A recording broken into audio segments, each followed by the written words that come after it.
આજે આપણે મોજા દરિયા ચેનલમાં કાગ બાપુનો વૃક્ષ વિશેનો સરસ દુઓ સાંભળશું અને તેનો અર્થ પણ જાણશું.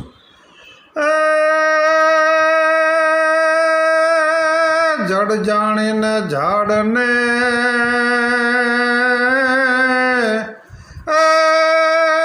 મનથી મારીશ ના, પણ રે કાગ કાપીશ ના, એમાં બેઠો આત્મો હેજી રે, એમાં બેઠો આત્મો. એટલે ઝાડવાઓ તો હાલતા ચાલતા કે બોલતા પણ નથી એમ ધારી એમને નકામાં કાપીશ નહીં, કારણ કે એમની અંદર પણ જીવ બેઠો છે.